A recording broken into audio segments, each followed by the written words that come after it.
I am calling because I'm starting an IUI cycle this month, and I was told to call on the first day of my period.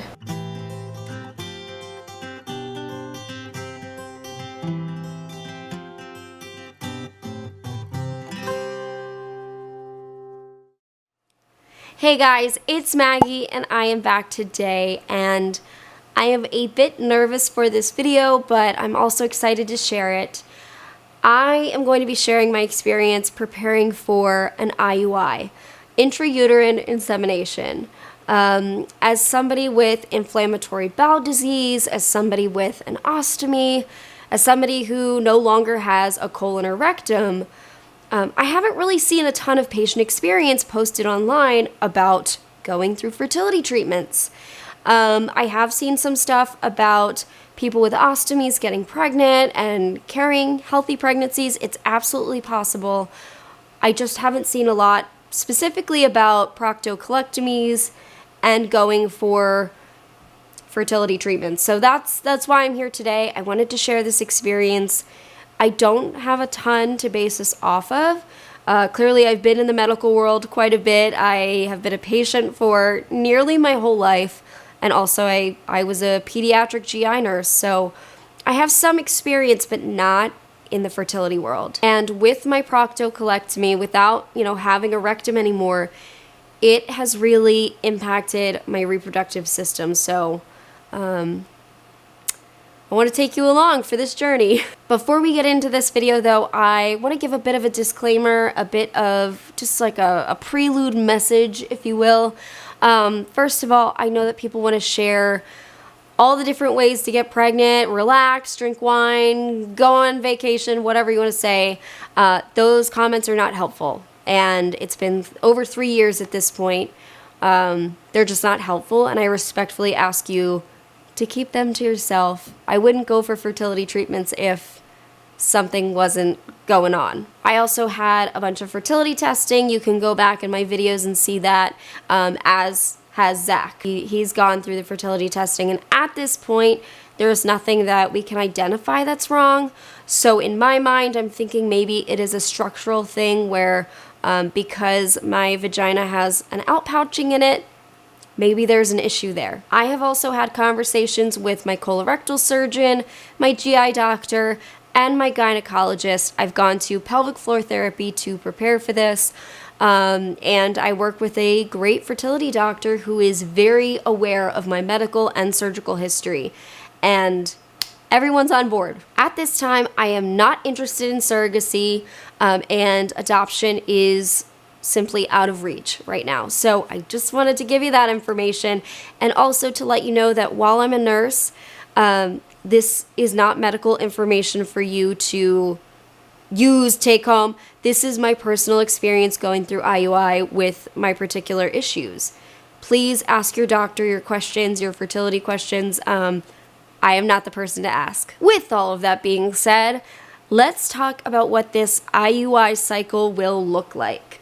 This is considered a low-tech fertility treatment, but I don't think, is usually the first line of treatment. This is my first line of treatment. So I think that people can go through medicated cycles where they're on some of the meds that I'm on without getting the insemination part done. But because of my surgical history and how long it's been, my fertility doctor really just wanted to give us the best shot right off the bat. But yeah. IUI, a medicated IUI cycle, is what he recommended, and he wants to do 3 cycles. He wants to give it 3 tries. I had an HSG done about 3 months ago, and wanted to give myself some time afterwards in case the HSG maybe cleared out some mucus from my fallopian tubes, and something would happen.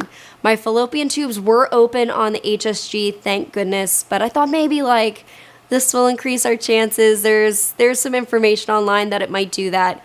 Unfortunately for me, that was not the case.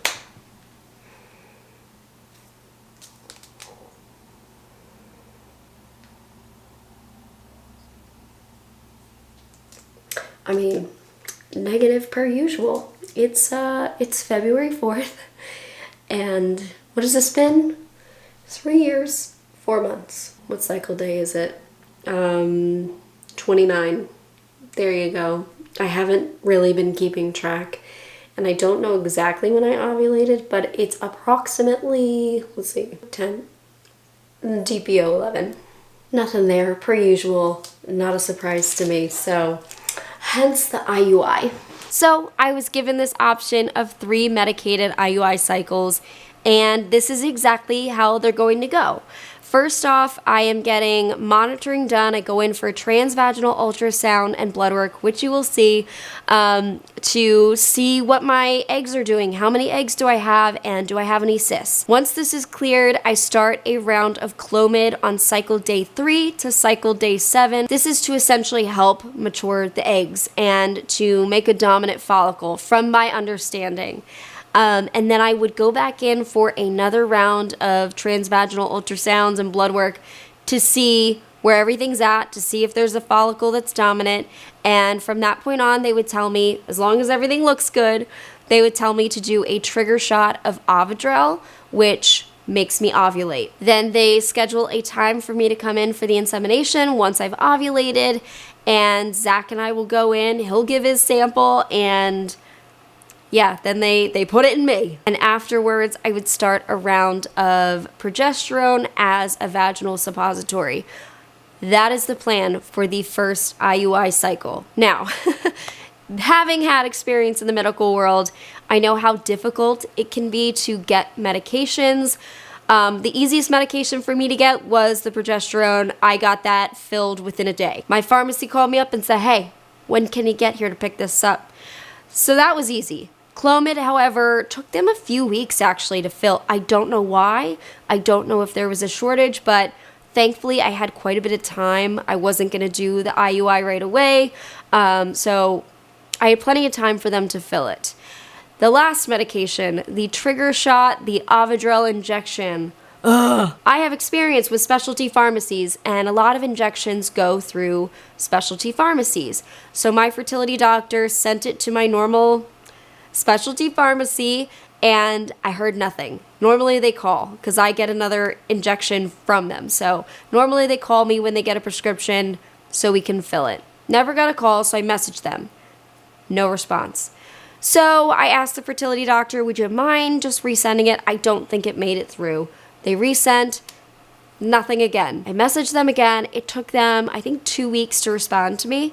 And finally they said, oh, well, we don't handle fertility drugs. It's this other pharmacy that does it. So we forwarded your prescription over to them. Call them and they should have it. What do you think happens when I call them? They'd never heard of me. So I had to ask my fertility doctor to send it a third time to this new specialty pharmacy, and they were lovely and they filled it, and it's actually arriving tomorrow. I am hoping to fill a prescription of Aadil that my fertility doctor sent over. Okay, I feel kind of bad because we started with the insurance and I thought that they would be able to tell me, because it sounds like they work with my insurance a lot. Thought they would tell me the price. That's who the fertility doctor told me to call, was the pharmacy, to see how much it would cost. And we went through all of that, and she said, would you like to hear about the self-pay option? And I was like, sure, why not? And she told me it was $53, which is, you know, not quite $25 cheaper than what I was going to do through my fertility doctor, should I need to go that way. So yes, but I feel bad too because I couldn't understand half of what she was saying, because she was, I don't want to say Valley Girl, but it was, okay, like, everything was stretched out. I feel stupid. Anyway, got it situated. It's going to be delivered on the 13th, which is not super long from now, so I should have all meds in hand and be ready to go. Like I said, before I can start any of these medications though, I have to get the baseline monitoring. I have to get blood work. I believe it was to check that my estrogen level was low. Don't quote me on it because I don't know. I'm not an expert. And it was to also get the baseline vaginal ultrasound to see what was going on there. So here is that experience. I am sitting in the parking lot of my fertility doctor, and I think that this morning they do a transvaginal ultrasound to see what my ovaries are doing, and it is day 3 of my cycle. They specifically do it on this day. I guess so they can monitor growth, because for this IUI, this is my first IUI, this is my first fertility treatment. We're going, I guess, it's low tech, but we didn't do like timed intercourse or anything like that just because of how long we've been trying and my surgical history. I'm not really nervous because these tests I've had before. I'm more nervous to start the medication because I know that Clomid comes with side effects. So, yeah, we'll have to see how that goes. But I'm going to run inside and see what happens in this appointment.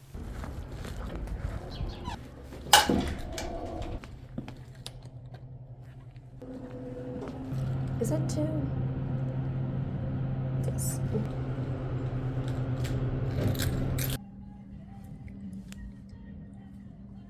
Okay, I don't know if you can see me. The sun's acting a little weird. I am all done. My first monitoring appointment, I think that it went great.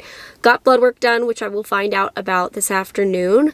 And then for the ultrasound that they did, the transvaginal ultrasound, plenty of eggs, no cysts. Woo! I'm excited. Wow, that's the first like excitement I felt about this. Yeah, my doctor was like, that looks great. We'll call you today and let you know if you can start the meds. So I guess we're just waiting on the blood work now.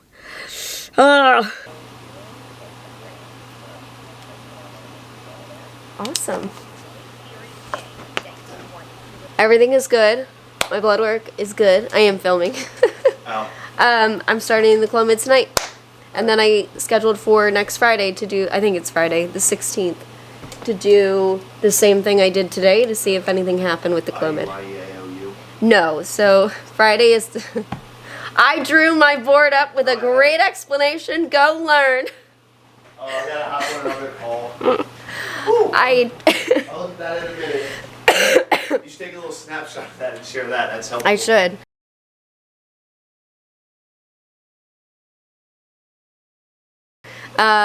So Friday is the same exact appointment that I did today, ultrasound and blood work, to look to see if I have any follicles. So the hope is that I have one dominant follicle. They're going to cancel, I think, the IUI if I have too many follicles, because that's the chance for multiples. But yeah, I start tonight, so if I turn into a psycho, that's why I asked about the Clomid. I was like, is there anything I should look out for? She said the serious side effect is blurred vision. And then if that happens, it's like, we just won't use the drug again. Like, I can finish the course, but I'll switch to a different one. But she said you might, like, have night sweats and irritability. And that's what I have every night. I was like, oh, so normal. Yeah. As you can tell, I was excited because, you know, so far so good. That's awesome. And at the time of me recording this right now, I am already on Clomid. I've been taking it for I think I took 3 doses, so tonight and tomorrow are my last 2 doses.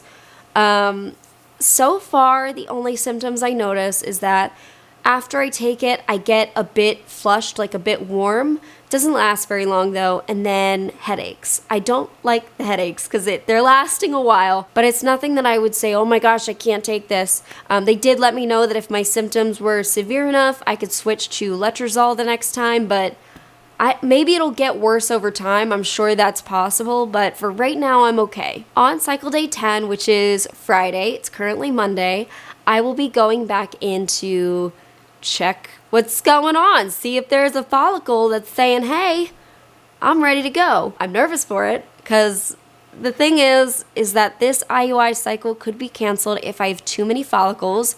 My fertility doctor does not want me having twins, so if I have too many follicles, they want me to stay away from Zach, basically. Or if I just don't produce any, you know, that's another reason I guess it could be canceled. So the hope is that there's, you know, one guy that's ready to go, ready to do his thing, and I guess then I'll figure out when they want me to do the trigger shot and when to come in for the actual IUI. I do not want to leave you hanging on this though, just because it hasn't happened for me in real time. Let's skip through this week so I can share Friday's appointment with you for this video. Okay, I am here this morning. I am ready to go into my second appointment to I guess, see what the follicles are doing. And it is cycle day 10. I'm done the Clomid. I thought taking the Clomid, I was like, there's some side effects. Like, I was getting a headache after I would take it. A little bit warmer. Man, though, yesterday, cycle day 9, mind you, I'd been off of the Clomid for 2 days. I was so nauseated all day yesterday. Like, very nauseated. Took 2 doses of promethazine, which I'm prescribed, of course, but it did nothing. It did nothing. I was so nauseated. So, and of course the promethazine makes me super tired, so I slept nearly the whole day. It was a whole waste of a day. So, I mean, like, I survived. I still feel a little sickly this morning. I felt a little nauseated waking up and trying to drink coffee. Normally I will finish a cup of coffee and maybe get a second one. No, I drank a couple sips and said, nope. Anyways, so let's see what the Clomid did. Let's go into this appointment. Alright, I am all done the appointment. Obviously it went well because I'm smiling. So it looked like I had a couple follicles getting big, but there was one, I guess that's the biggest, and it's 14 millimeters. He said we would like to see it at 18 before I do a trigger. So I will be going on Sunday morning to another location because this location is closed. I'm actually going to go more towards where I get fluids, kind of like King of Prussia area, and get another monitoring, same thing that we just did, and see what's going on. Then from that point, I might trigger Sunday night, I might trigger Monday night, and the IUI would happen 2 days later. So either Tuesday or Wednesday, it looks like. That is wild. Things are doing what they're supposed to be doing, and I don't get that a lot. My doctor also asked me about how the Clomid went, and I told him, you know, it is what it is. Like, I had some symptoms, but they weren't, you know, unmanageable for me, so it's fine. But yeah, I think this is where I'm going to end this video, and hopefully the next video that I share with you, I'm taking the Aadil and the trigger shot, and I'm going for an IUI. Oh my gosh. All right. Well, thank you so much for coming along with me on this journey. And if you are also an ostomy or a proctocolectomy patient that's going through this fertility stuff, I feel ya. I'm right there with you. And I'll try to share as many details about this as possible. When I get these internal ultrasounds, they are a bit uncomfortable because of my previous surgery, getting the colon and rectum out. I can feel a little bit more pressure. I think the pelvic floor therapy helped me so much with that though, because if I had this done, you know, 2.5 years ago, 3 years ago, this would have been so much more painful, but it's not bad. It's totally manageable. So yeah. All right. I will see you guys very soon.